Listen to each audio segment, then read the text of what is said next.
effectively, I remember the midwife saying to me, you need to push because we're changing shifts.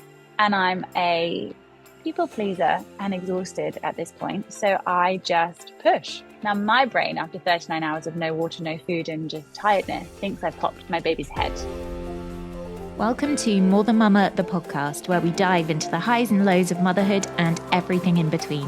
The vibe here is coffee or a cocktail with friends meets interesting or inspirational TED Talk. I'm Bryony, an introvert mum coming out of my shell to ask the big questions about motherhood and beyond. This is a judgment-free space where no topic is off limits, a community for anyone navigating the wild ride of motherhood, whether you're thriving or just about surviving. Join me as we chat with incredible guests, exploring different perspectives and celebrating the journey, whatever it looks like. A little about me and mine. I never thought I'd be a stay-at-home mum. I thought I'd be back in the office in my Jimmy Choos, but life had other plans. I became an unexpectedly crunchy mum, breastfeeding, bed sharing, staying at home, and all these things I never thought I'd do, embracing it all with my beautiful girls. So whatever your journey looks like, if you're all about cheering on other women, making choices that work for you, finding your virtual village, and loving motherhood on your own terms, you're our people. Let's dive in.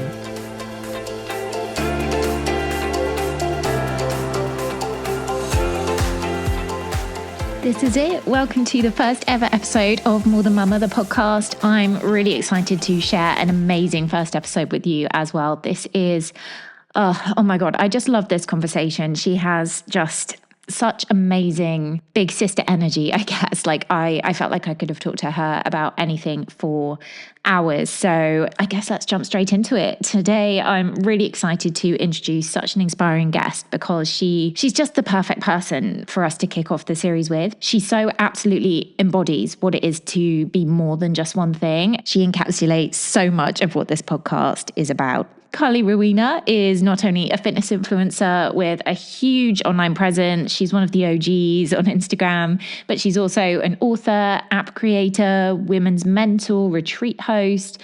She's a fierce advocate for living authentically, and she's a mum of 2 children, Jax and Bowie.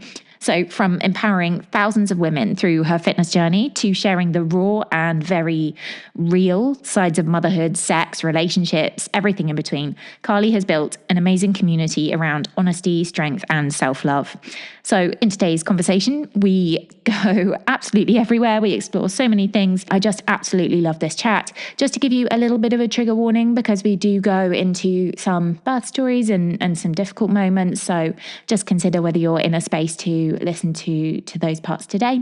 But yeah, without further ado, grab a cup of tea and join us for this really candid and empowering conversation with the one and only CARLY ROWENA. Hello, gorgeous. Firstly, I do just want to say I am in the jungle. So yes, there will be all sorts of noises.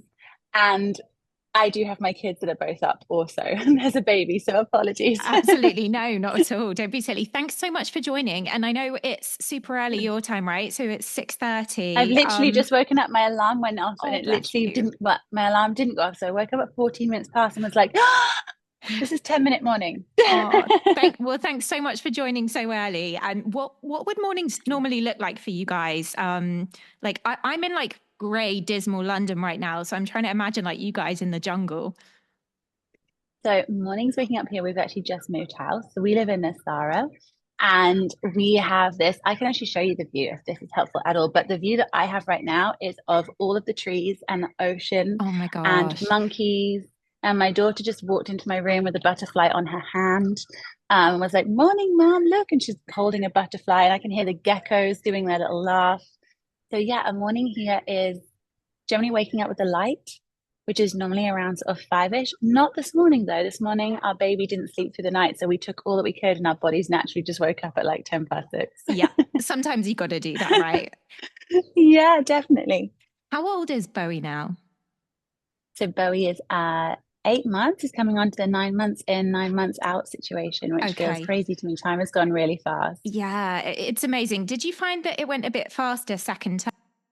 I feel like first time felt like the thing they say, like the days are really long, but the years are really short, but the days are really long, but years are short. There you go. Yeah. Days are really long. the years are really short. Completely. This one feels like the days are really short. It feels like, how have we got to 9 months? How is he moving? I mean, I just feel like newborn phase went faster than ever.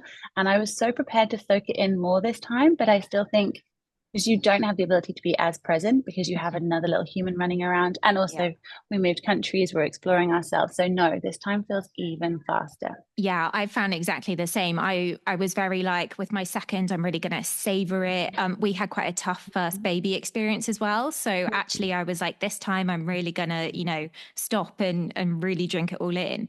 And then I blink and yeah, it just blows my mind. It goes so Well fast. done, a whole lap. Amazing Thank work. you. Yeah, I think second time round, like it's interesting. I don't know about you, but I feel like having the confidence that everything does genuinely part the this too shall Yeah. pass thing really pissed me off with my first, but actually second time around, it's true. So it feels a bit, Yeah. I don't know, like it's definitely given me something. How have you found the transition sort of to a second? So I don't want people to hate me, but I found the transition to second easier than I thought because my main worry was losing the connection I have with Jax because I Mhm. love Jax and losing, me and my partner, it's always been us as a team. So we've really created a great routine for Jax. And my worry with Bowie coming in was like, how will that affect her? Also, how will moving outside the world and changing schools? And just there was so much change coming in with Bowie that it Yeah. wasn't just him. So I actually think changing to two has been less of a problem because there has been such changes at the same time. It wasn't just changing to two, it was moving to the other side of the world and it was Right. starting schools, it was all the big things. And I think one other thing for me, and people talk about age gaps a lot. What's your age gap with yours? So it's 2 years, 9 months exactly. Okay, you're superhuman. I don't know how you guys do this. So my age gap is nearly 5 years, and a Right. lot of people are like, "Wow, that's a big gap." It took me that long to feel like I could do another one because my first birth was quite stressful. But I can honestly say, having this gap, if anyone's worried about having like a later gap, this 5 year gap has really enabled me to feel like I'm experiencing all of Bowie's first in the same way that I experienced Yeah. Jack's because she's at school. So Hmm. even when we gave birth to Bowie, I remember we gave birth. He arrived on a Sunday morning. We had a home birth. We all woke up in the morning. We had that day together. And then the next day, Jax went to school. And I felt like a solo mum. And so I got to experience like a week of, just newborn life again. And then Jax would come home in the evenings. And it's felt like the perfect gap because I've really felt like Jax has understood everything. She also has her school time. So we also get to enjoy Bowie as if he was just on his own again. That's amazing. Yeah. I guess it's a bit kinder on your body as well to have like a little bit more time to recover. I think I think sometimes so. there's a bit of pressure, maybe. Like people talk about sort of bashing them out Yeah. like two under two. And I mean, everyone's different, right? I think whatever works for your family. Yeah. But yeah, sometimes maybe there's a bit of a fear of bigger gaps. And actually, like you say, it sounds like it has so many advantages.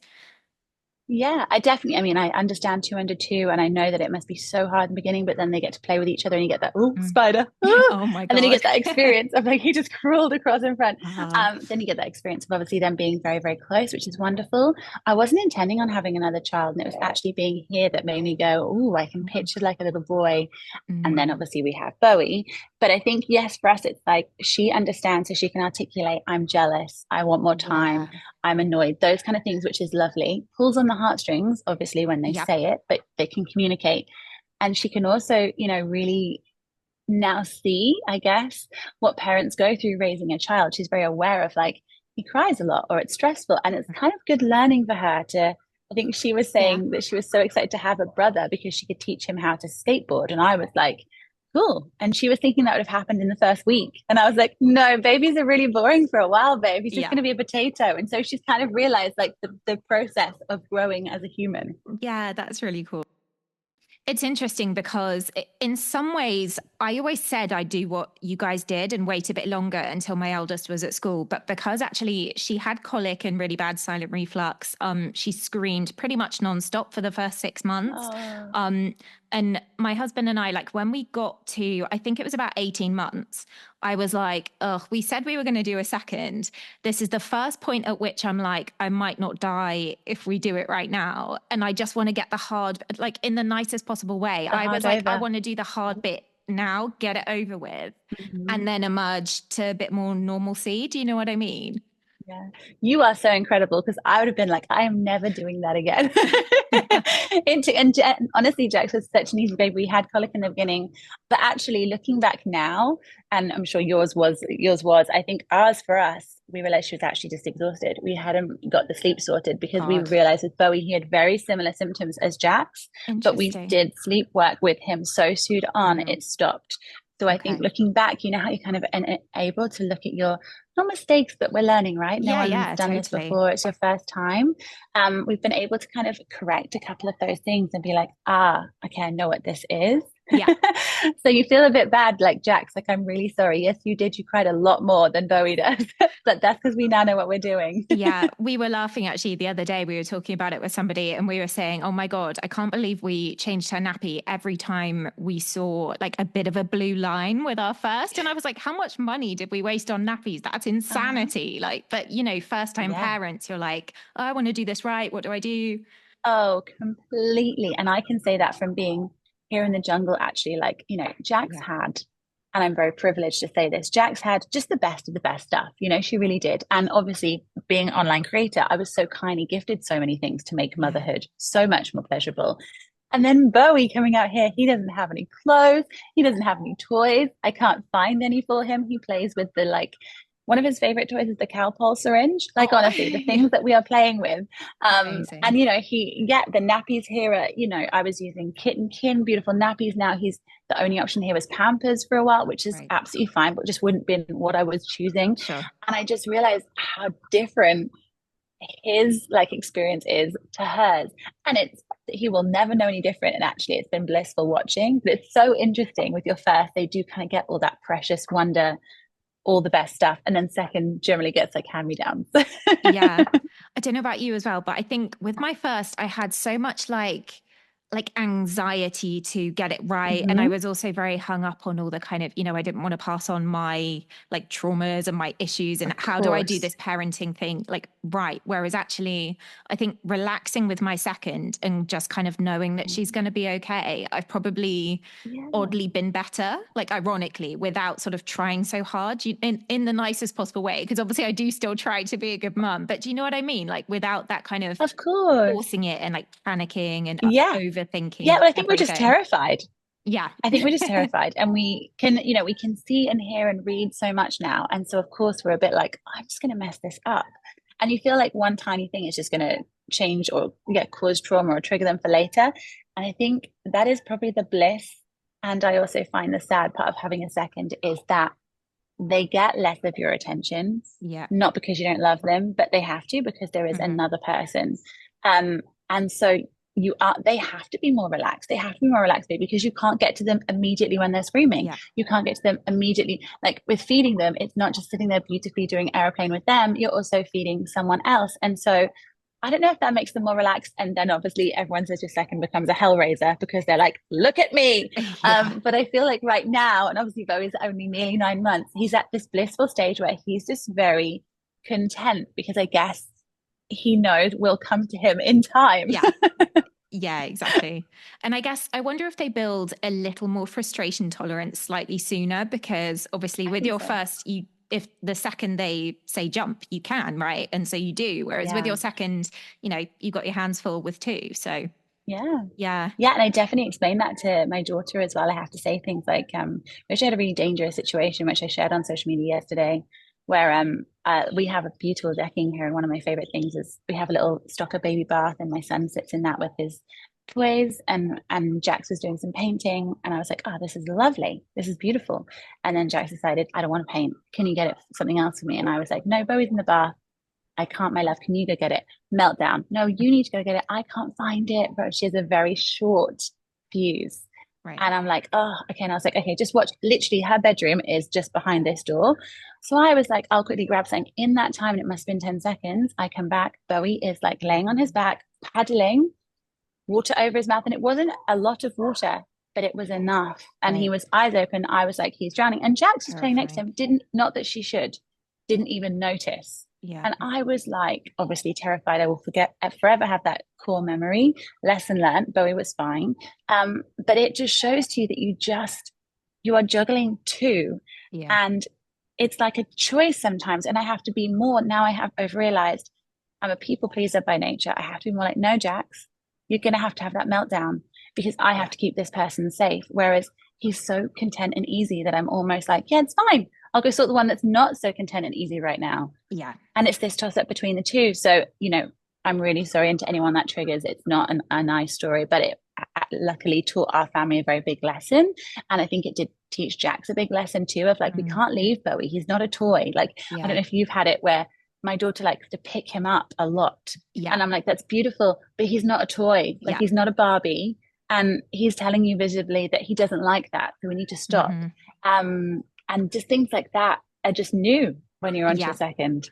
It's tricky, isn't it? And trying to navigate Mm-hmm. all of that and Mm-hmm. balance it all. We've just entered the my eldest wanting to pick up her little sister a lot. And I think one of the kids, Yeah. she goes to a childminder a couple of times a week, and she's seen one of her friends do it to her younger sibling Yeah. a lot. So now it's kind of Yeah. come back home.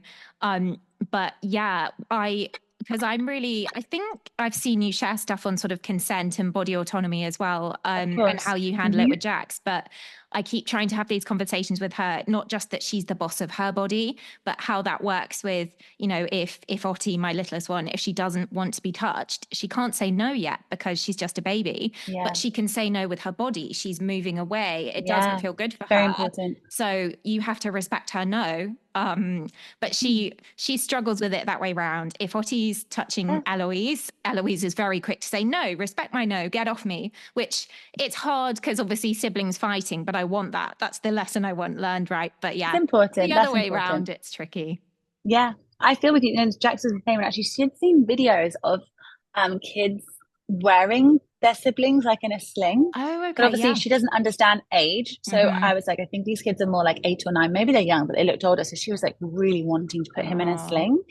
And I was like, I love that, my love, but he's really heavy and mm, it's not comfortable for him. And so it just, yeah. And all the kids here are so wild and free. And the Spanish beautifully take care of kids so differently to what I've grown up with. They like hold them all day and they just yeah, sing to them. And it's just beautiful. But I've had to kind of show Jack so that doesn't mean that we can just pick him up and hold him all the time because he yeah, actually does like the space to roam around a right. bit. And it's just, yeah, it's trying to take note of when someone is telling you, whether that's without words or with words, Yeah, stop and teaching them that. yeah. And so they know that their no means something. Yeah, And it's if important. people aren't respecting it, that is a problem, right? But it works the other Yeah, way in that if they want to cross yeah, someone else's boundary, it's so hard, isn't it? Like, definitely. because the other side of it is obviously you want to try and help encourage a good sibling relationship. Of course. And so it's also trying not to be too kind of helicopter and interfering and let them show affection. Yeah. But yeah. I do feel, I mean, I have a stepsister, but she was 18 when I was born. So I don't feel like I had like Mm, a sibling growing up. And so it's very new to me. Whereas my husband's got two sisters yeah. and he wasn't really all for having another kid because he's like, I love my sisters, but we're not particularly like that glued together family. Like I Yeah. don't, having a sibling doesn't mean they're going to be your best friend for life. And I've definitely noticed that I think having a sibling doesn't mean that they are going to be their best friend for life. But what Yeah. it does mean is that you have someone out in the world who will have your back Yeah. if you really need it. And that's what I'm aiming for with Jackson Bowie is I would love them to be the happiest in love siblings that play together all the time and share friends and share toys. But in reality, if I can just enable it that my kids are there for each other when the chips are down, as they say, or that they would be there for each other when they really need them, that is kind of my aim. So Yeah. I don't mind if they have arguments and stuff. I want them to have those lessons. I want them to have boundaries between each other. I want them to feel like they can say they don't want to play or they do want to play. Mm. Just like with friendships, I think it's the same thing. But what I do want to know is that, look, this is your sibling. When we are not here or whatever happens, hopefully that's the line of how it goes, that we're not here and you have your sibling, that you two help each other in life. Because I wish I had someone who could help me with how, aging parents, all that kind of stuff later on in life. Yeah. Yeah, absolutely. Because I guess, you can't control what their personality, and you wouldn't want to, right? Their Oh, personalities are going to be what they're going to be. And they may or mhm. may not be the best of friends. But like you say, regardless of that and how much they have in common, Cool. I guess, yeah, they can always sort of support each other, which is so lovely. Definitely, I think that's the best thing. It's like family, isn't it? At the end of the day, I don't expect my kids to always like me. And actually, Jack said this really recently. We had like a couple of weeks where, and I'm sure you've probably experienced this, where I feel like I was having to tell her off more than I ever did before because we didn't really have much friction before. And now with another one, there was more friction. And also, we're tired, we have less tolerance, that kind of stuff. Yeah. And she said, she was like, will you be mad with me if I tell you that I don't think I like you? And I was like, no, my love, not at Yeah. all. Do you know what? Sometimes I don't like Daddy. I don't like Stephen. I don't like Bowie. I don't like you. I don't like me. But that doesn't mean I don't love you. There's a difference. You can not like someone, but love them. And that's kind of the vibe I'm going for. We will all have moments where we're like, oh, I don't really like you right now in my mind, but I love the bones off you and would do anything for you. And I think that's what I want for siblings. You Yeah. don't have to like each other all the time and you can fight, but you will always love each other because that's what you've got for free, which is amazing. Yeah, absolutely. And like how amazing that she knows that she is safe to just be like, Mum, Yeah. I don't like you right now. Like she knows that that isn't going Yeah. to stop you loving Yeah. her. She feels Yeah. safe It to kind say of that. triggered me. Yeah. It triggered me because I remember feeling that way about my mum, but I would never have Oh, told my mum that it's I didn't such a like her. Like, oh my different gosh, that would generation, have right? been, Yeah. that was a no. And it was actually I had a therapist for several years and it wasn't me because I didn't have the kids at the time, but one of my friends was really struggling with her daughter. And her daughter would just like have these big eruptions in front of her and really scream and kick and just be her worst, most ugliest self in front of her mum. And my friend was like, I think I'm a really terrible parent, like the things that she does and says and the way she acts out, that I must be the worst parent. And my therapist was like, if your kids can erupt and be their most ugliest self in front of you, it means you're their safe space. If they can't and they stay quiet as a mouse, like I would just never erupt in front of my Yeah. parents. If you Same. stay quiet as a mouse, I wouldn't want to rock the boat. I wouldn't want them to think anything ugly of me. It's because I was generally quite scared of how Yeah. they would react or like if they wouldn't love me if I did that. And they are great parents, putting that aside, it's just different generations. Whereas now Jax feels like she can be that because she knows I'm going to love her no matter what. And there's nothing she can do on this planet that means I won't love her. I just might tell her that wasn't the right thing to do. And that's fantastic. Yeah. Yeah, definitely. And that's kind of what you want to create, isn't it? I mean, I Mm. think I struggle sometimes because obviously like, on my good days, I find it, I'll hold the space for that and you let them feel their feelings and you take it all. Cool. Whereas, on the bad days when I haven't slept, Mm-hmm. I lose it. And Mm-hmm. then I guess the other difference with our generation, I think, is I then always go and I say, I'm really sorry. Mummy shouldn't have raised her voice at you. I shouldn't have spoken to you like that. That wasn't okay. Whereas I don't, you know, I love my parents to bits. But again, yeah, different generation. I don't think they Really ever would stuck. have apologized for, the shouting and the No. punishing. That was just what you did. Yeah. And I think that's incredible. I think that is and if you think it's actually such a short period of time that has changed the narrative. Yeah. And then I'm wondering how it will be for our kids. And I'm sure we'll mess them up in different ways. They'll need Yeah. therapy for other things, of course, Definitely. because we're all doing this for the first time.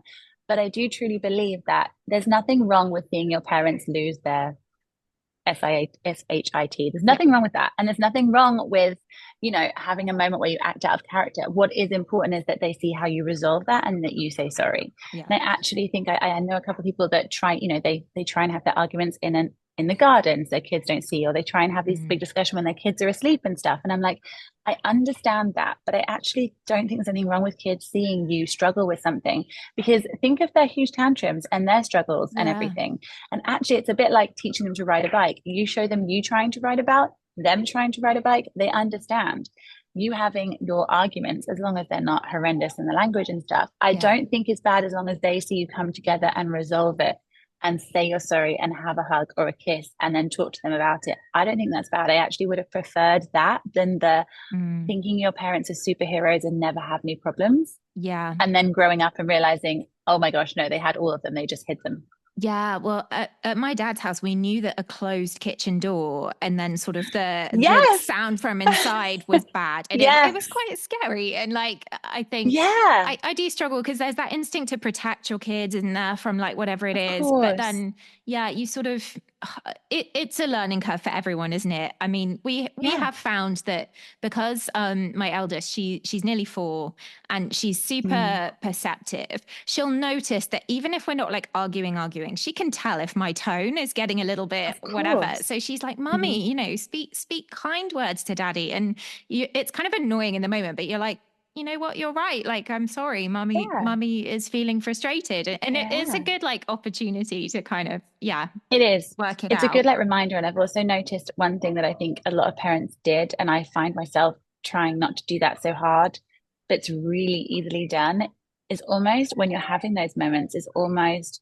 inviting them into the adult space too much. Like, Yeah. almost like they become a part of it. And you're like, no, no, no, no, you Mm, are the child. So there shouldn't be like you getting angry at daddy or you getting absolutely. angry at mummy. It should be like, yeah, that's the hard part. I could Yeah. see if some people would use that to their advantage, to be like, oh, mummy's not being very nice, that kind of Right. stuff. And you're like, yeah, that we have to remove. We don't want to Yeah. have like the kid feeling like they're taking sides on stuff, but it's Definitely. it's so hard. Like I Yeah. am going to do so many things wrong, but the premise is as long as my kids know they can tell me anything, Yeah. as long as they know I always love them, no matter what they've done, and they know that lying is just not the thing. You don't have to lie because I'm Yeah. not going to get angry. I'm just going to want to help you. That's it. Everything else we'll try and figure out as we go along. Yeah. And we'll mess it up and we'll make mistakes, but you do your best to fix it. And yeah. Yeah. I guess, yeah, such a massive learning curve. Like it's crazy. Completely. I mean, I do sometimes I've thought about it and been like, should it be a bit like our driving test? And like we have to do like a theory before Yeah. we get to become parents in some way, just with some things. I know we have like, the antenatal classes and prenatal classes, but part of me sometimes is just like, it's so easy for us to mess it up in a Mm, grand way without support. Like I've had therapy, I have great role models. I'm very privileged in the access to the resources that I have to kind of, and I also have the privilege that I have time to be a good mum. I have a mm, job that's on my terms. I can work the hours that I need to work, all of that kind of stuff, which enables me to be a better parent. I'm not having to work 24 hours a day and I'm not yeah. strapped for living with $1 or £1. I can be a very privileged parent. And sometimes I think people that don't have that, I just wish there was maybe some kind of education to guide us through so that Mm, we found it easier from the very beginning for everyone because it's so definitely. easy to do things and get it Yeah. wrong without realizing. It's that weird feeling, isn't it, when you walk out of the hospital? I know you didn't with Bowie, but with Jax, for example. And I remember With kind of Jack. thinking, is no one gonna like check that Yeah. allowed to do this? Yeah. I can just take her home and, is this Yeah. happening? But there's so Yeah. much focus on the birth, I think, in our culture. Like that's the bit that everyone builds Yeah. up But and nothing preps for. after. And then you kind of and antenatal, there's a bit of talk about changing nappies and feeding options, but then it's Yeah. like, here you go, here's Yeah. your child. Yeah. And that's actually been super interesting about being here. So obviously I've had Jax I had in England and that was a hospital birth. And then Bowie I had at home and it was just the most incredible birth. And then when he was 8 weeks, we moved here to Costa Rica. And this is all completely new to me. And something that I have felt so wonderful is I felt very lonely being a new mum in England with Jax. Now, I don't know if that was me because it could have been. I mean, I was also working, which separated me from a lot of the mums I met because I Right. was not as available. And I also felt a bit more overwhelmed because I was trying to work at the same time as having Jax. Um, and then coming out here, I struggled in the first week to breastfeed, I think because moving is stressful and the Yeah. heat, you needed more milk. And remember I was walking and this other mum walked past and she was like, are you okay? And I was like, no, he's just not getting enough milk. I'm sure of it. And the time difference meant I couldn't speak to anyone back home. And this woman was like, have you joined the women's circle? And I was like, what do you mean? She's like, everything one runs on WhatsApp here. There's all WhatsApp groups for Right. everything. I was like, no, I don't know of it. She's like, there's a mother's circle WhatsApp group. Let me invite you. So she invited me to this mother circle WhatsApp group. It had like 39 women. And I just posted exactly what I said. Within seconds, I had women, do you want me to come and drop off any breast milk? Do you want me to hold Oh, him while you go and like take a shower, a bath? Do you want me to help you?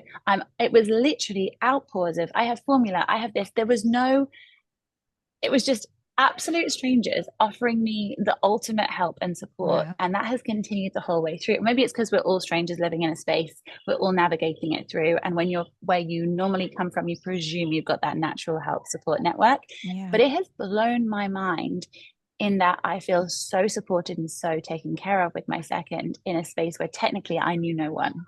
Yeah. And whereas I knew loads of people and I love my friends, very grateful for all my friends and Mm. family.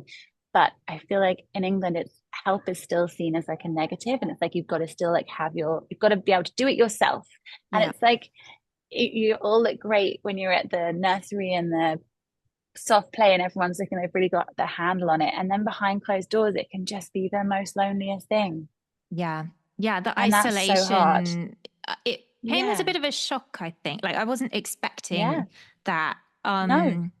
And I guess maybe the conversations were happening, but I wasn't a mum before. So maybe I didn't see it. Mm-hmm. But I do think there's sort of something culturally, potentially in There England, is. Yeah. and kind of Western countries, it seemed like, because I've seen similar sort of discussions around the US Mm-hmm. as well. And yeah, Yeah. I don't know what it is. Cause also like, I mean, I had my first year in COVID. So that had another layer of like, Of I couldn't course. go to antenatal and I couldn't go to all the groups. But Yeah. even when that eases, I it feels I think it feels tricky. Like there's something a little bit I don't know what it is about our culture, but it does seem Mm. different. I think it's because, and I can only speak on my side. So I can only speak on what I knew from where I was. So I know it's going to be different in different places in the UK as well.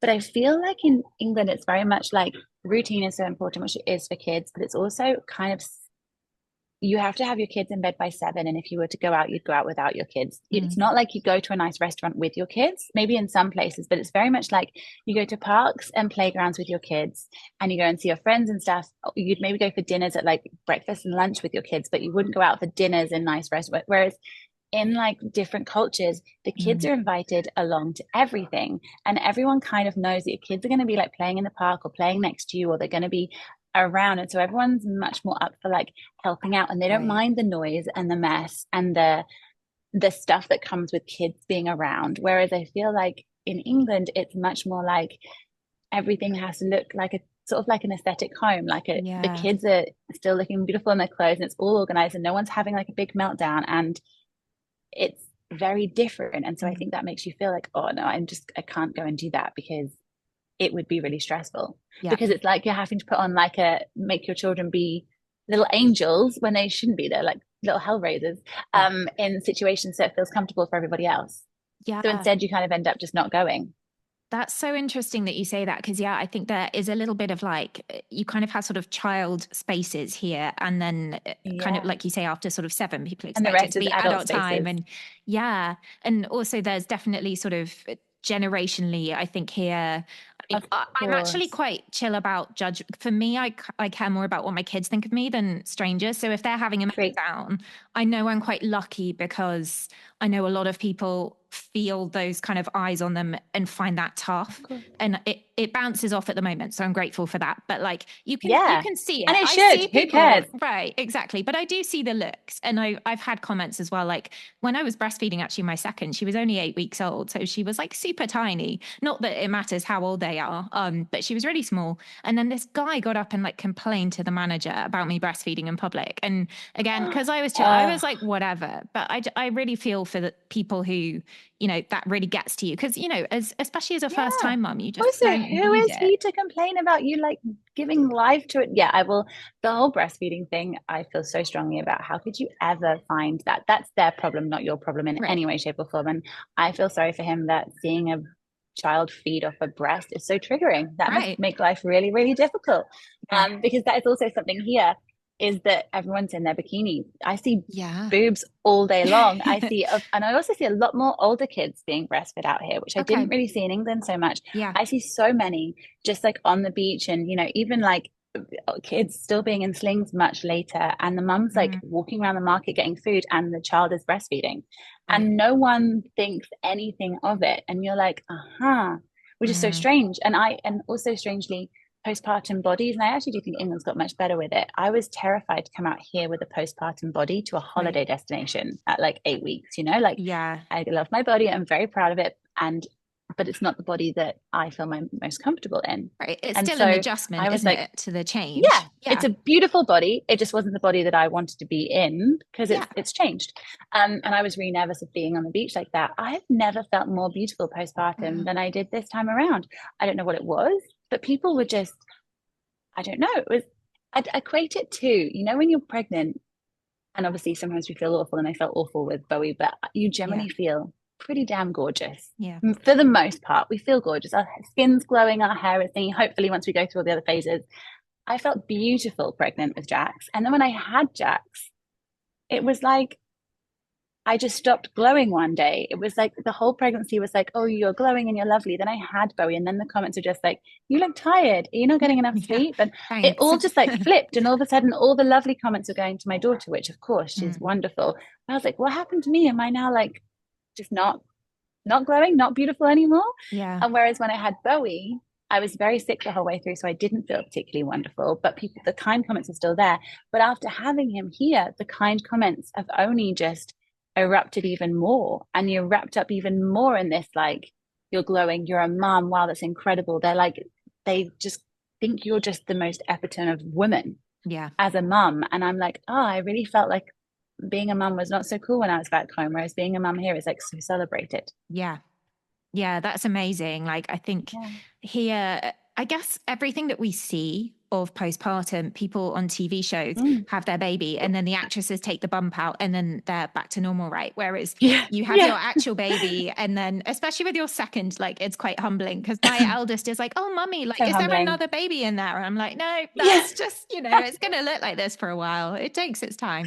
Yeah. Um, so you kind of, yeah, I think there's sort of, it gets very hidden and you don't really know what to expect. And Mm. then as a result, society kind of thinks, you need to bounce back. Mm. I don't know if you saw, I can't remember who it was now, but there's some guy who made some awful comment about how mother and baby parking spaces should be really far from wherever the supermarket, whatever, so that mums can get their bodies back. And it's just like, disgusting Oh my, comments like that make you think like, how wow. dare you speak about Again, I women just like feel that? like I'm so sorry that your brain would be wired like that. Right. How could you be living a life where you feel like that is just a normal thing to Yeah. say? And also, yeah, no, sometimes things like this just blow my mind because they don't, Crazy. yeah, it doesn't come into my mind to think that way. So when I hear people think that way, I'm always like, how did Yeah. that happen? How did that become your thought process? Yeah, And how exactly. wonderful and lucky that you don't have to worry about your body changing because of something else, something that you're growing. Um, it's not easy to have a body that you love, whether you have a kid or not. So let's just be Yeah. kind. Yeah. I mean, I guess it's nice that the narrative does seem to be changing. Like people speak a lot Mhm. about being proud of what your body's done and nurtured a baby and all of these things, which is obviously, so true and incredible. Mhm. But then equally, I think it's also still okay to struggle a bit with the changes because Yeah, and definitely. I think I've heard you say before actually that a lot of people are like, Mhm. you've bounced back, like you look the same, how did you do it? And Mhm. it's like, sure, you think that Mhm. because I have a body that society deems sort of what it should look like, but it's different for me. Yeah, I'm living in a different body. It's not the same anymore for yeah, of course. me. So everyone has their adjustments. Yeah, the body thing's really interesting because I've seen it now from two different angles, and it's really taught me a lot. With my first, I did CrossFit the whole way through my pregnancy, and I felt so well with my first pregnancy. It literally was a bump that was just growing. I didn't Mm, feel any different other than a bump, and I could feel another heartbeat in my body. That was it. And oh my gosh, people hated me on social media because I was having such a lovely pregnancy. They were miserable with the fact that mine felt really comfortable. And now I didn't yeah. understand it with my first. Now I've gone through one where you're not enjoying it. I totally understand where those people were coming from. But people were really disliking it. And then the body that I got back after having Jax, yes, online it probably looked like the body that I had before I had Jax, but it wasn't. It also took a lot of time because I was then having PT sessions. I was getting up at 5 a.m. with a baby to go and work on getting that back because my job was a personal trainer. So, of Yeah. course, my body is my job. I had to work hard on that. That's my decision. And I also feel more comfortable in a body that feels that way. So, I wanted to work on that. Then I have Bowie, and I'm really sick the whole way through. I didn't feel well. My body felt painful the whole way through with Bowie. Wow. It just wasn't happy being pregnant. It was just a whole different experience. And oh my gosh, people loved it. People loved how unhappy I was pregnant. The following numbers just kept growing. Way. The messages were just, it was such a different tone because Interesting. people, not that people are horrible, but people it's more relatable to see someone unhappy than it is to see someone happy. It Yeah. makes people more comfortable. And so people were very kindly reaching out way more and being so much nicer to me during a struggling pregnancy than during, Mm, and I wasn't rubbing anyone's faces, but during a of nicer course. pregnancy. And then the body I've had after I've had Bowie, funnily enough, actually did go to what I guess I looked like before, Yeah. easier.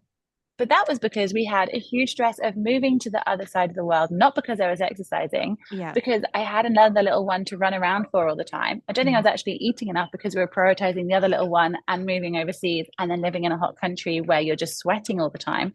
So that body is really different for a different reason. And I guess the other thing that's been really interesting is that after Jack's, because I was still sharing more fitness stuff, people saw my body more. mm, I'm over here, but I'm not showing as much fitness stuff. And yes, I'm in a bikini, but you don't generally see my body as much. yeah. People again are being much kinder and liking me more because I'm not sharing my body so much with people. In fact, I've gone down the other route in that they're seeing me training for like running. And so the comments haven't been about my body, they've been about my fitness. Whereas with after Jax, it was all about my body, even though I was a personal trainer and it was for fitness.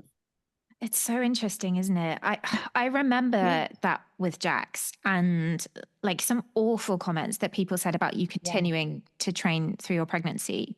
I, I would kill my baby because I cared about abs more than I cared about her.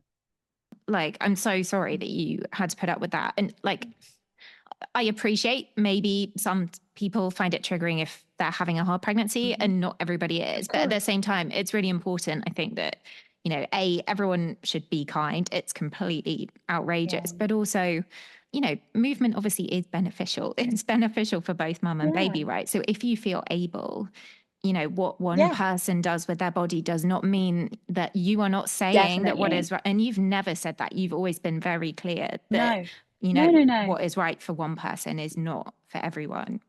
Yeah. And for me, I'm a personal trainer. So I'm not Yeah. someone who was doing nothing, got pregnant, and thought I wanted to keep my abs. So let's start doing some intense fitness program. I was a personal trainer and I Yeah. had trained in CrossFit. So what people were seeing, although for your normal person, I guess it wasn't doing CrossFit, it might look intense, but I was actually scaling it down because I'd been a CrossFit person for years. So the workouts for me were much less intensive. They Yeah. just looked it. And what was good, I suppose, when I separated myself from it later was most of the negative comments came from people that didn't know my journey, that Mm, had just stumbled across me and seen this bump doing CrossFit, or stumbled right. across me and seen this bump that kind of had a little bit of abs over the top, which was weird. I personally was actually so hating my body because I was like, it looks horrible. I just want a cute little bump. I don't want a bump that's got like weird like abs kind of on the top. I look like a Yeah. dinosaur. So I didn't want that either. That's just the way my body looked. Funnily enough, I actually never really wanted the abs that I had. I wanted, because this is how we were all like trained, I wanted the Yeah. Victoria's Secret like down line, Yeah. the down. I wanted Yeah. that. Yeah. And I got the very visible six pack. I hated it. I honestly would be like, it makes me look like a man. I didn't like the way it looked. If I saw photos, I did not enjoy those abs, yet they were the abs that people always said that they wanted. It's so funny because everyone was saying that, and I was internally being like, I freaking hate these. I would just like to have a flat stomach instead of these abs. So Yeah. proof that we're never ever happy. But I think Yeah. the interesting thing for me is just seeing, and this is social media, you don't know all of one person's story. Unless you followed me from the days of the multicolored sofa in my apartment, Yeah. you don't know my whole journey online. You may have just spotted me today, in which case you know nothing. So you're going to be like, oh, she's got abs and she's got two kids. Yes, but you don't know any of the other stuff. Yeah. And that's the thing that we need to remind ourselves when we're scrolling. We don't know these people unless you've been following them for their whole life journey. And even then, that's only going to be like 70% of their life that they've shared online. Yeah, completely. And even though, you work online, I also think people need to remember that you don't owe them anything, and it No, doesn't give them the no, right to speak like, no. And actually, when I stopped, because I used to share Jax used to be online. I don't know if you share your children online. So I used to share Jax online. And it was actually when we came here to Costa Rica last year that we then went, you yeah, I'm not going stopped. to share her anymore. I Mm, stopped. I lost 2,000 followers the day I stopped sharing Jax. The day 2000. I shared Wow. on a Okay. story, I did a story and a post and said that we've decided that we're not going to share Jax anymore. She's starting school. She Mm, doesn't know the difference between me saying hello to a follower in the street and me saying hello to her godparents in the street. And so for that, I was like, I know the difference. But if one of my wonderful followers comes up to her and offers to buy her an ice cream, she's probably going to say yes. Yeah. She doesn't know them. So I was like, okay, this is the end of her face being online. That's just more comfortable for me. Sorry, it's someone drilling. 2,000 followers. Why did those 2,000 followers get so upset that I was no longer sure? It really triggered me. That's a very, yeah. I mean, I can't really understand why that would make you unfollow. It feels a bit sinister, doesn't it, actually? Yeah, so I don't share my kids either. I mean, I think it's obviously something that every parent has to kind of weigh up and do what's right for them, because we don't really know the answers. Like this kind of online universe, it's relatively new, right? But yeah, for me, I was actually a lawyer before I became a mum, and there was a bit of a data privacy angle for me that I was concerned about. But I have seen a lot of stuff as well about some of the, more disturbing things online, particularly with AI. And there's a really frightening statistic about the percentage of indecent images of children that get shared that have actually been shared voluntarily by parents. So it's, been a family photograph of kids at a beach not wearing anything, or whatever it might be. And then those photographs get taken and edited and repurposed and distributed in awful places. And, all of that kind of stuff. I think it was a rabbit hole that frightened me enough to be like, right, I'm just not putting the kids online.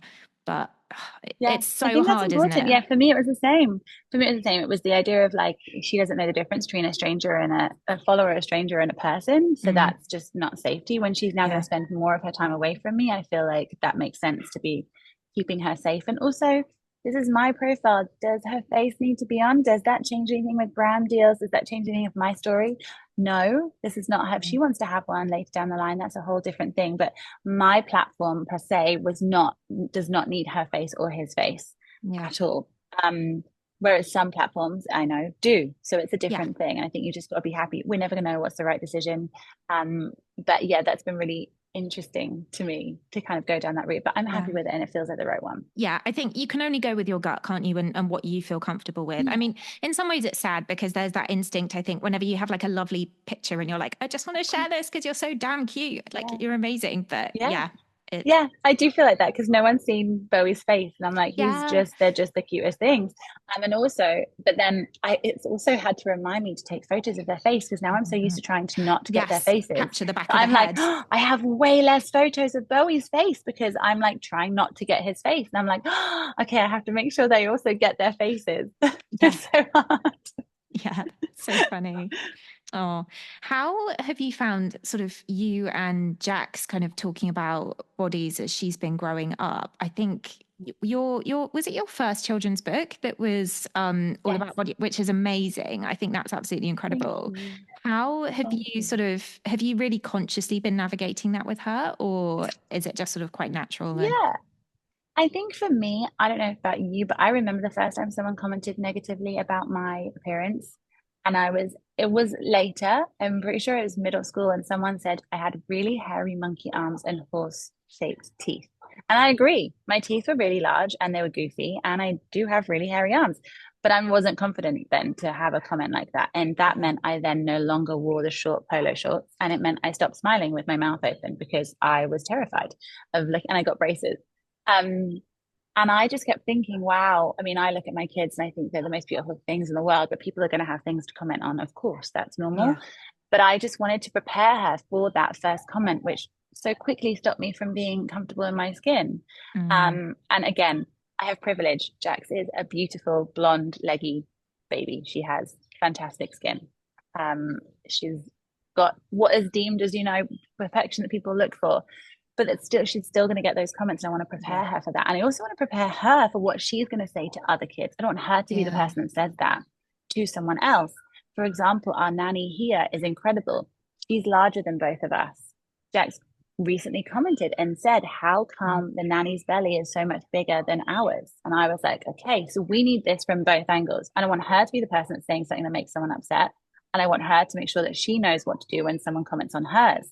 And yeah, I also don't want her to think, people are a size because of certain things, because there's a million reasons why we all right, look the way that we do. So it's not just she's eating loads of cake, which is what my dad would have said. yeah, And I remember us having fish and chips back home in England, which I really miss. And my dad told Jax off for having too much ketchup.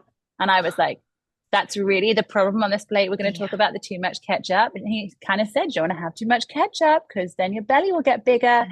And I was like, yeah. And also people using the word fat and stuff around. We don't Mm. use that terminology. It's gone. Yeah.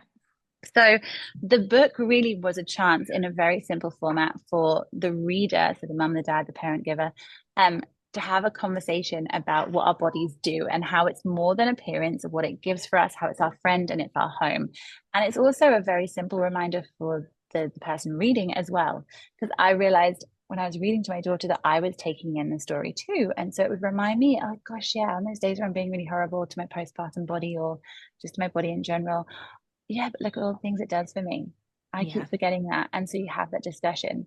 And so I said to Jax, like, you're going to see all sorts of, and actually, I'm glad again we are here because in Norwich, it was very easy, like one type of person, and her school was pretty much all just like white kids. And that was all Right. she had. She wasn't seeing anything different. Now she's seeing a big, big, like the whole world of people and different types of people. And she's learning a lot more about how appearances can be so different. I just think equipping your kids with that so they're not the bully and then they're Yeah. not the one that is bullied or they can handle it is very important. Yeah, it's so true. I think a lot of us like panic about the being bullied kind of side, and actually it's important to remember Yeah. as well that it can go both You don't want to be ways. a And mean girl. We yeah. all know the mean girls, and it happens really easily. And they might not even realize they're doing it, but you don't want to be the person that says those things. And also, as kids, we laugh when they say, "Is that man pregnant?" and all those kind of things. And Yeah. is that girl a boy because she's got short hair? Those are funny things that we laugh at when they're little because it's said so innocently. Yeah. But there isn't that much difference other than age with when they say that later down the line, and actually, it really upsets someone. Yeah. So it's hard to be like that was funny at one point but it's But not actually not funny. anymore. So we have to have that conversation of being like, yeah, it's the intent in which you say it. We can't say those things to people. Yeah. And maybe it's a conversation that we have together. Like a Jack's met someone, and I have to say, the mummy had a really different accent that none of us had heard before. It was quite a comedic accent to us both because we Yeah. hadn't seen someone talking this way. And I could see Jack so wanted to copy the accent. And I was like, we don't do that here, my lovely. We'll go home. We'll have a conversation with it about it in the bathroom. We use the bathroom for these weird conversations. I don't know why. And when she got home, she wanted to repeat the accent. And she was like, why can I do that to the mum? And I said, well, that might have really upset the mum. That's just her Yeah. accent. She wouldn't know necessarily that that was so different to us. So Mm. you have to have those conversations. And it's Yeah. these moments where they just throw a curveball and you're like, okay, we need to have a discussion about that. Yeah. Yeah. And like creating that sort of culture and that kind of baseline, I guess, because we can't also control what they're exposed to forever. And No. so, when they're at school and Yeah. when they're out in the world, you want them to kind of go out there and, be kind, but also have confidence Yeah. in themselves. I got really upset actually because we do screen time as much as, in an Of ideal world, course. I love. I'm an advocate of screen time. I'm an advocate of that. I'm down for you having screen time. Yeah. We all need time. And I've Yeah, actually seen it if this completely. helps you. Jackson's at school. She has a busy day at school. She comes home and she is melted. She's exhausted from the day. Yeah. She has her screen time when she comes home from school at 2 o'clock. She needs that. Needs It's it. her Yeah. zoning out time We where switch off she with it, everyone right? leaves her So alone. yeah, Yeah. And then completely. it's just that she doesn't do it the whole way through the night till she goes to bed. But I do believe that screen time or whatever time, Yeah. audiobook, anything is actually important for them too, because they just need to just switch off sometimes. Yeah, that's So so true, I'm an actually. That's a advocate of really both, nice as way long as to it's not look at their it. whole time. Yeah, completely. Yeah. And like, if you're sane, you can parent better, right? So if I need like Yes. 20 minutes, I like need that then little 20 yeah, minutes to go guilt sort my free. thing, or even an hour. In our book, she gets an hour after school. It can be a movie, it can be whatever. She can Yeah. just go into her room and she's got a tablet. We haven't got a TV in here, and she can just go and have that time. Yeah. And it's up to an hour. So she can choose what she wants with that. And usually she's Yeah. over it before then, but she can Yeah. have an hour to just So decompress good. because then we're going to go to the beach, do stuff, whatever. I Yeah. can get all my stuff done. She can get hers done. I don't mind that. That's absolutely fine. It's Yeah. needed. So yeah, Yeah. I'm an advocate of Oh, that. yeah. But Thank you. carry That on, that lovely. makes me Sorry. feel better. But You're I was allowed. really sort of not happy about. She's watching Peppa Pig, so it's like and generally thing, I think, for like little ones. But then the amount they focus on Daddy Pig's big tummy and eating too much. And I was like, why are we talking like Yeah. this and addressing this at kind of really young children already? It's so Yeah. frustrating. We actually we banned Peppa Pig. Yeah, we banned Peppa Pig, and I don't know much about TV programs at all, so I'm sure other things she's watching. But we banned Peppa Pig because Jack started watching Peppa Pig via a friend. And Mm.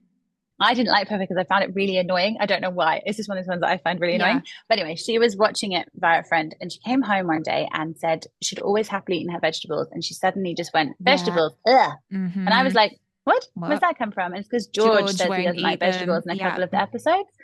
And I was like, hold on, let me watch this program more. And then I saw the Hmm. constantly Daddy Pig is larger in the shape and Yeah. stuff. And I actually think that Peppa Pig is a little so and so.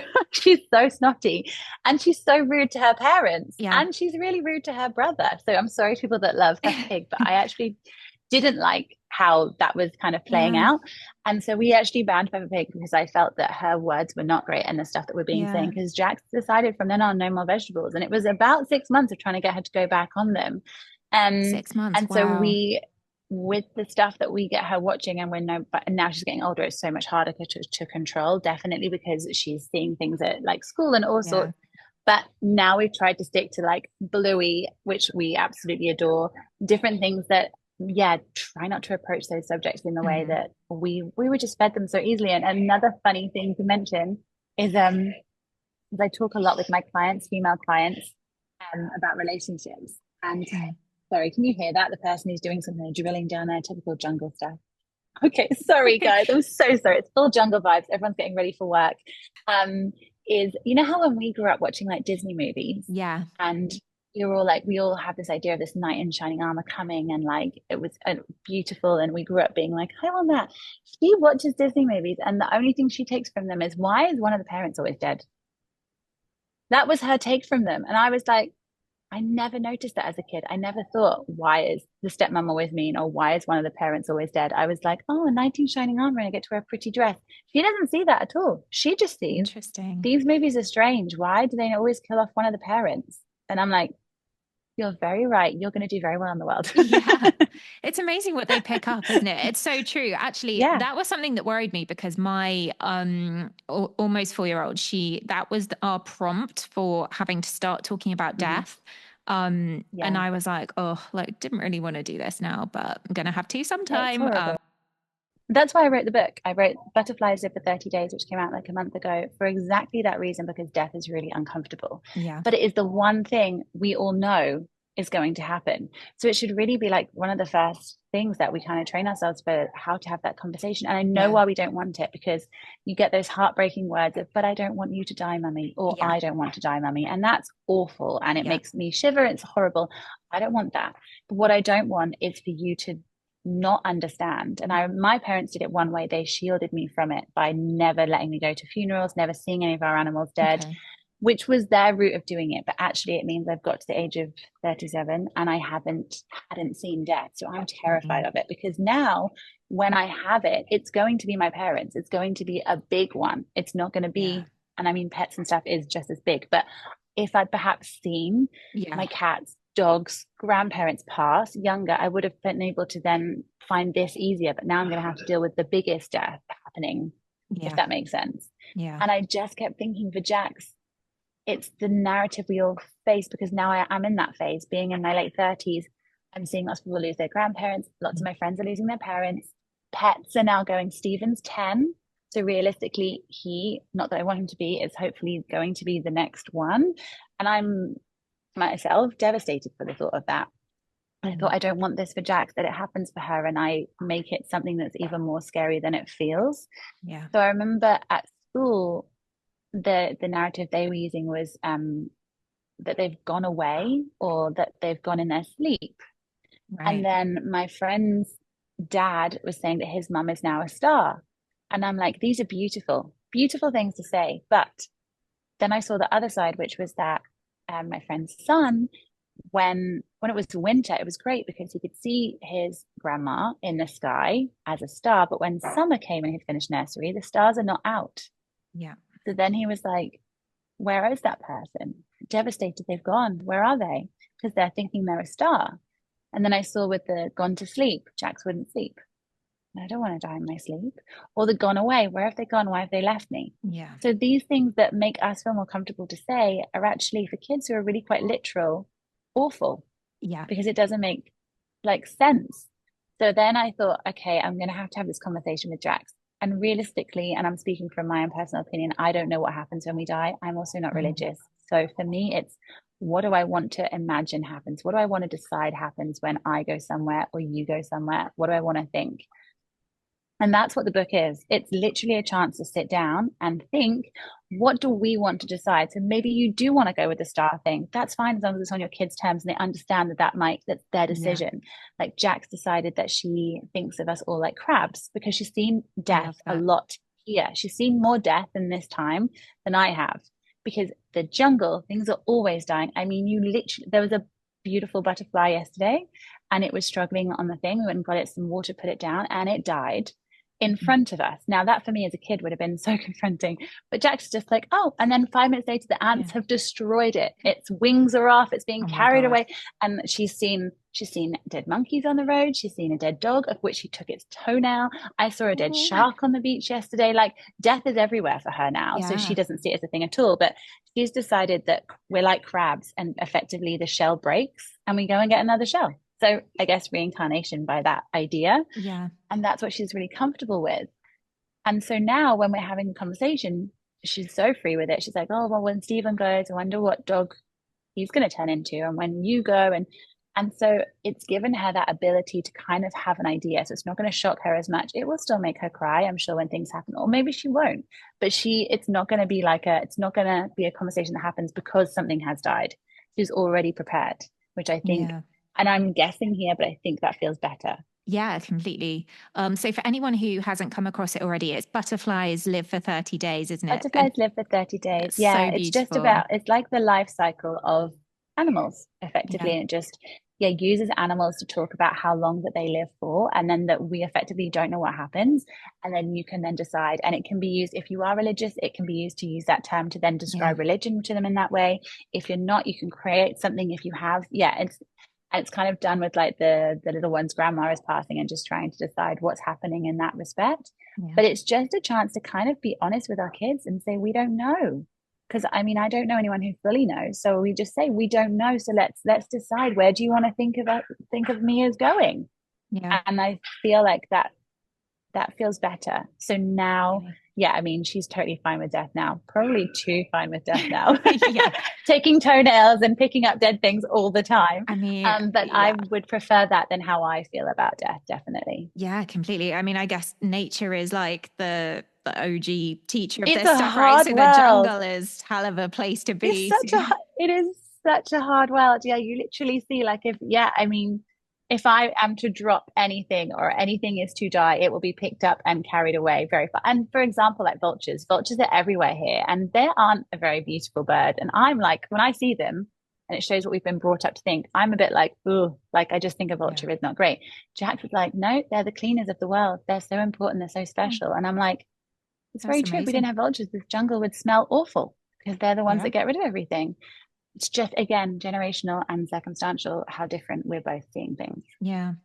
I love that you have created it so that they get to choose what they kind of believe as well. Because I think I've struggled, like you, I'm not religious. And so I was trying to work out, Mm. because the tendency here is obviously to either be euphemistic in the way that we talk about it, which, Uh-huh. as you said, is confusing for kids because they are quite Yeah. literal. Or if you are Yeah. religious, then obviously you have a belief that you can then pass on. But for Of course. me, I'm like, how do I do this? And I don't want Mm. to say it's sort of going to sleep because obviously it isn't, and you don't want to create the fear of going to sleep. So Yeah. actually, it's really Uh-huh. beautiful to be able to talk about it, and then they're aware that it's a kind of pretend scenario. It's like an Yeah. imaginary thing Yeah. because nobody And you knows. can So be it like could be anything. this. No one really knows. Yeah. Yeah. And yeah, we don't know. Could be, yeah, I mean, you can go so deep and go so many different directions depending on the type of parent that you want to be. But just letting them, and kids are so imaginative. Yeah. So, like you might have this conversation with them when they're the first time they mention it, and it might be like 2 or 3.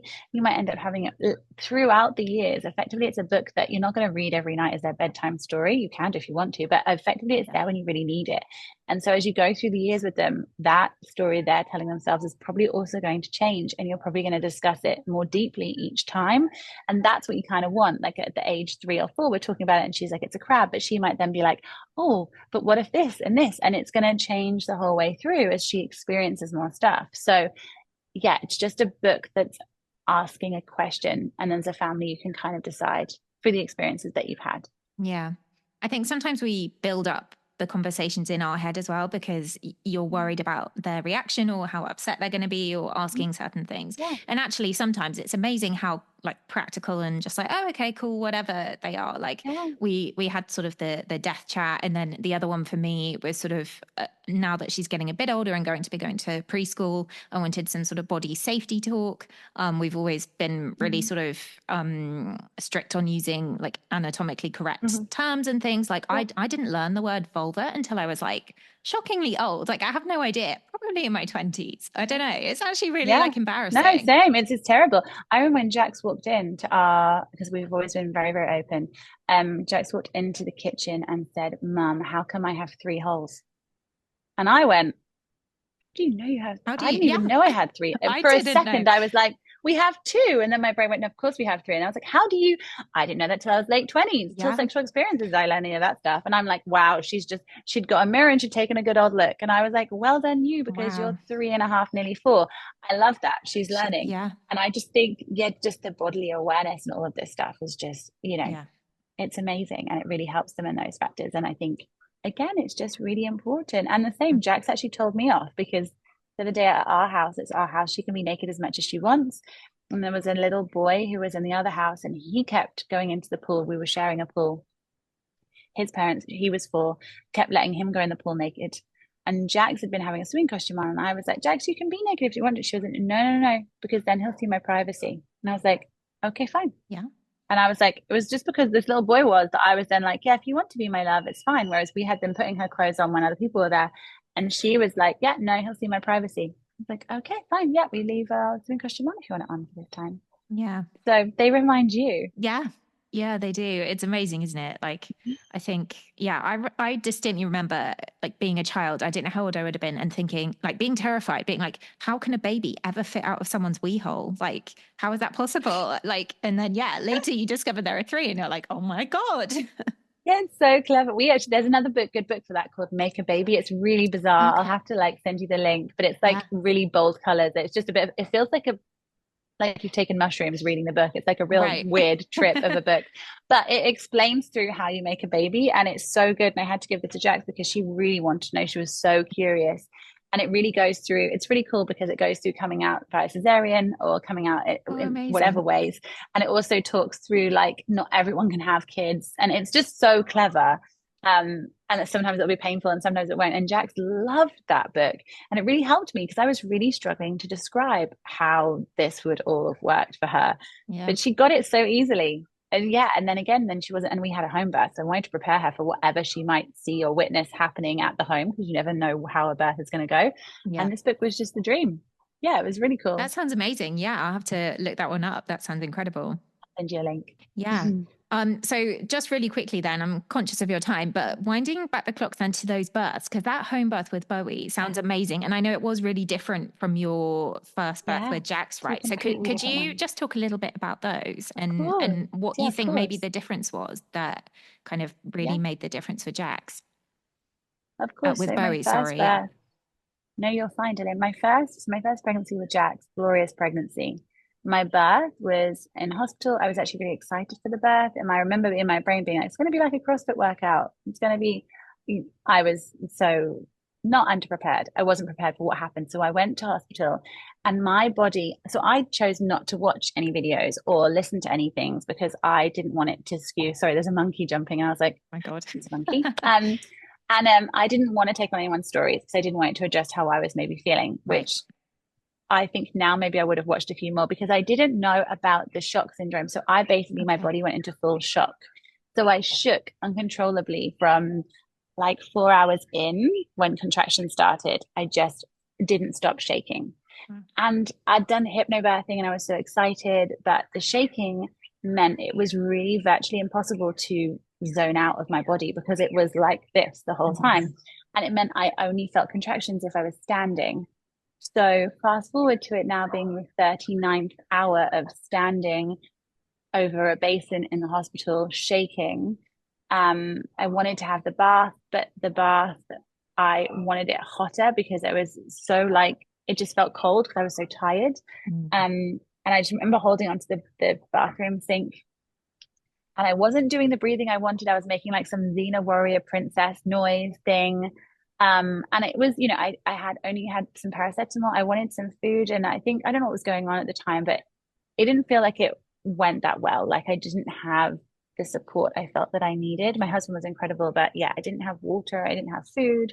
Um, anyway, 39th hour, effectively, I remember the midwife saying to me, you need to push because we're changing shifts.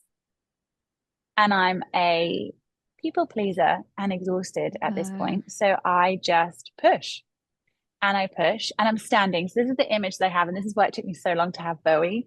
I'm standing. The floor is white. I push at the point where definitely I shouldn't have pushed. I obviously tear. The head comes through. And because of how it feels, and it isn't the most comfortable thing, I close my legs at the knees right. and blood goes everywhere. Now, my brain, after 39 hours of no water, no food, and just tiredness, thinks I've popped my baby's head. That's what my brain tells me is this huge amount of blood that's gone everywhere and the huge pain and the fact that there's no noise from my baby. So I, from that point, have just gone to another dimension where I think this is an awful birth and my baby is dead and all of this stuff. Now, Jax is absolutely fine. Your knees go together because, of course, the head is nowhere near my knees. But, you're tired. Your brain has just Yeah, gone somewhere else. completely. And I wasn't expecting it. So they pass Jax to me, and I'm pretty sure that this is just a baby that is not alive. And then they realize I'm not okay. So they give Jax to Leon, who takes care of her. And then they wheel me away, and then I get my 38 stitches, pretty much one for every hour. And it just was not mentally a good experience for me. Yeah. I got a perfect, wonderful baby. I did it naturally with nothing, which people rate so highly. I wish I had not done that because it Yeah. was actually it caused so many problems for me with later having to fix like pelvic floor and just all of this kind of stuff from that because I was not in tune with my body in any way, shape, or form. And I would say that that was down to the shaking, but also trying to please other people and not listening to myself. And that was the really big lesson. So moving forward from that, I had to work really hard to get rid of this image of not the pregnancy that I wanted, the birth that I wanted. So I'm sorry if any of that was triggering to anyone, because now what has happened is I've had the most dreamiest, most incredible birth, and I was terrified. Then I fell pregnant with Bowie, and I actually say that the pregnancy was not so enjoyable. So people do tell me you get one or the other. You get like a really enjoying pregnancy and not such a good birth, and then a really terrible pregnancy and a I great birth, wonder. but we'll never know. And I said to Leon, I don't want to go to hospital. Hospitals throw me off. Hospitals Yeah. feel uncomfortable. I don't like all the noises. I don't like how many people come in and see you. I don't want to worry about anybody else. I just want to be present with myself. And we made that decision. So it's a Sunday. We've been for a beautiful walk. We're having dinner, and I'm saying to Leon, I feel like this is not breakfast and hips. I think this is labor. So we're having dinner. I remember Leon's like doing pasta. I'm like feeding Jax, having a conversation with her, and then I'm like, Jax, do you mind going to bed like an hour early? Because I think, and we'd already named Bowie, I think Bowie is going to come tonight. And she was like, yeah, fine. She pretty much like hopped off her seat and like went up the stairs, and I read her book because subconsciously I was so worried. We didn't have anyone to give Jax to.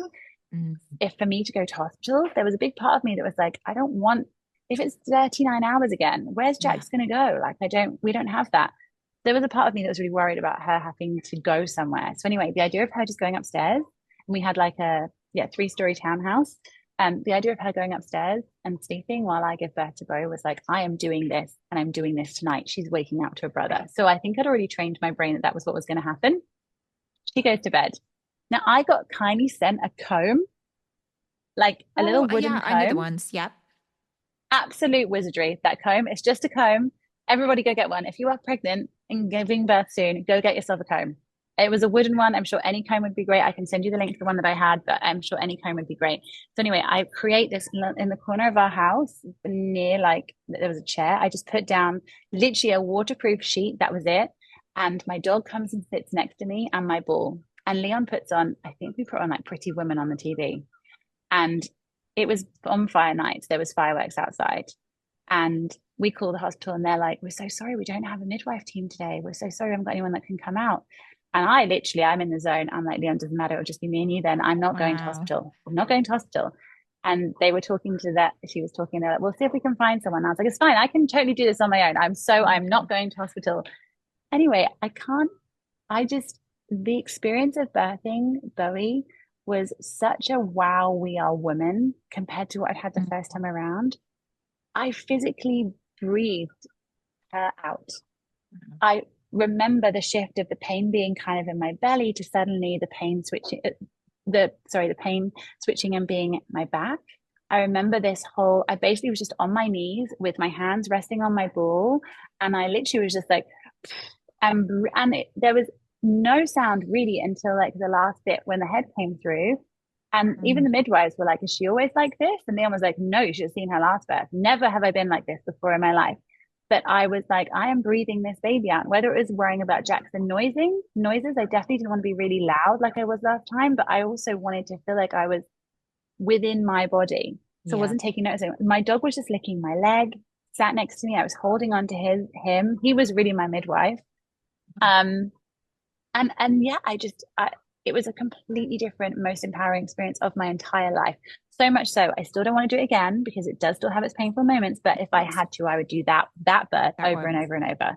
Yeah. And he came out in an hour and a half Oh my God. versus 39 hours. Now, there's a million reasons why it could have been that comfort of being in Hmm. my own home.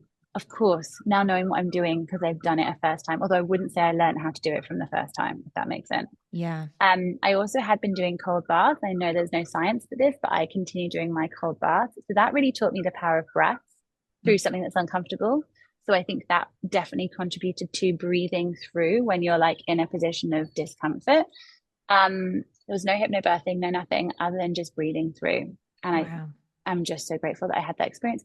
Though I was born, he was there, and then we literally the midwives did their checks, and we all went to bed.